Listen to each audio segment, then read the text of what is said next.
We're live. We're live. Welcome to Real Talk. Dr. Matt, Nadia, and Lindsay. Nadia and Lindsay are occupational therapists. I'm a chiropractic neurologist. Today, we actually don't have much of a plan, but we're just going to talk a little bit about neurology and chiropractic. I know you guys always have great questions about your patients.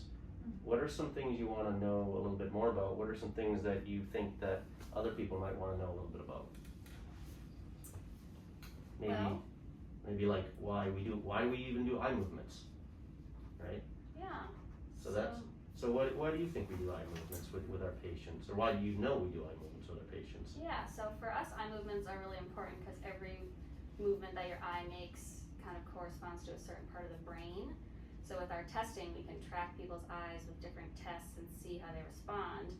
And depending on how they respond, if they're not as good in a certain area, we can tell which part of their brain might not be functioning at its full capacity. So then with our treatment, we can go in and work on those movements and thereby work on that part of the brain. Great.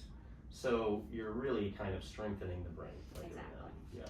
And really, I think the overarching term that we use with this type of work is neuroplasticity, right? Right.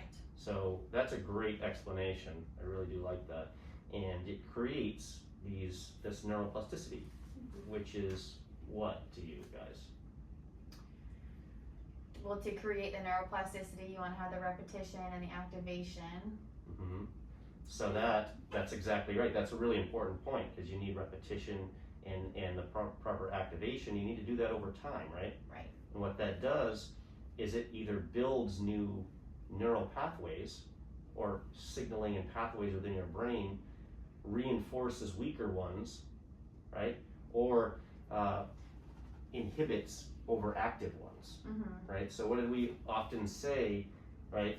It's in order to reduce an overactive part of your brain, you may want to increase an underactive part of your brain, right? Because the brain works through inhibition.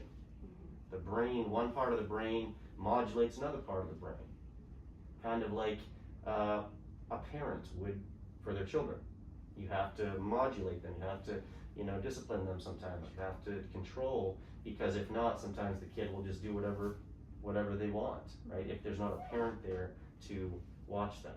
And so a healthy brain is like a great parent that's watching, and controlling and modulating their children so they're within reason, in my mind. Right. And that's because I was an unruly kid, and that's why I know that. Yeah. I didn't have good neural pathways. Should have come to PCN. Yeah, I should have came to PCN. So another term that we use is vestibular rehabilitation in here a lot, right? So vestibular rehabilitation is really important. It's kind of a overarching term that we use a lot for rehab, but we know it's really, really important in the treatment, especially with concussions, right? Because we know with concussions, there's some really important factors, right? That we know, very evidence-based research, lots of research, very high-level evidence for concussion care is vestibular rehabilitation. That's a major, major portion of the treatment that we do for concussion care. And the other evidence-based research that is shown throughout science is cervical and thoracic proprioceptive treatments. So the chiropractic care that we do, the physical therapy care that we do, right? Also exercise, low-level aerobic exercise is really important also, is what research and evidence shows.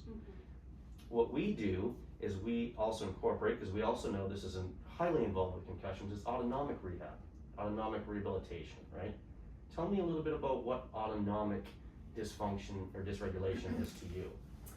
So your autonomic system is basically, it controls all the functions that we don't really have to think about throughout the day, like your blood pressure and your heart rate and your pupil response and all these things. Yeah, blood flow, all these things that your body just kind of automatically does on its own, and we're not really in control of them a lot of the times.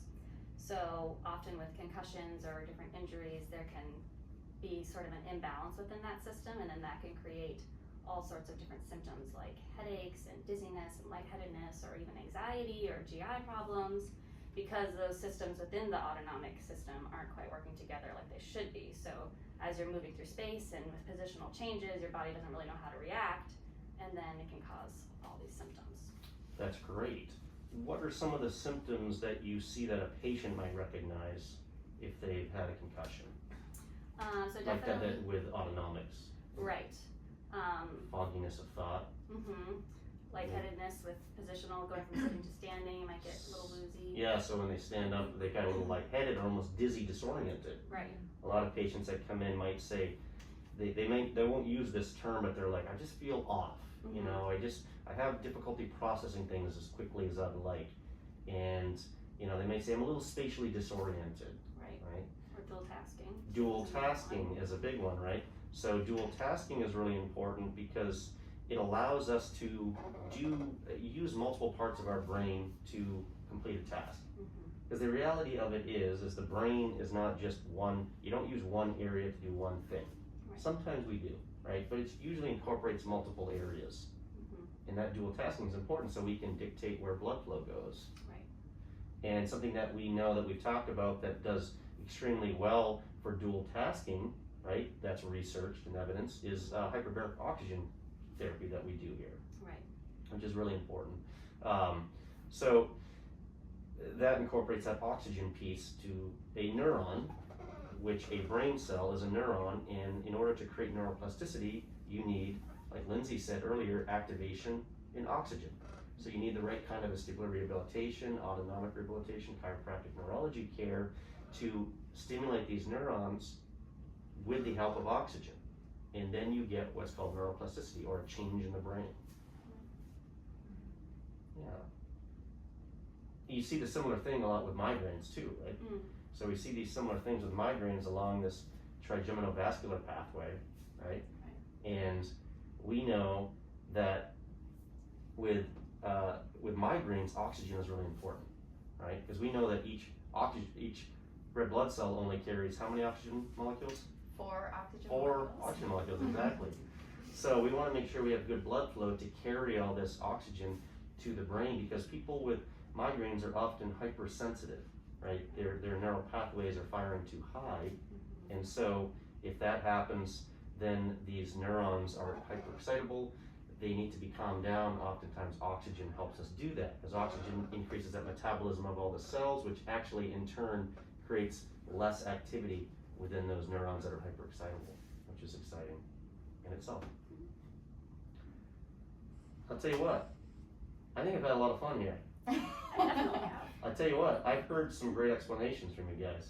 This is really good. I'm really Thanks for proud of having us. you. Yeah, thanks for being here. Pleasure Thanks. to be here. Thanks for agreeing to this 30 seconds before I asked, 30 seconds before we did this. Anything for you. Good job.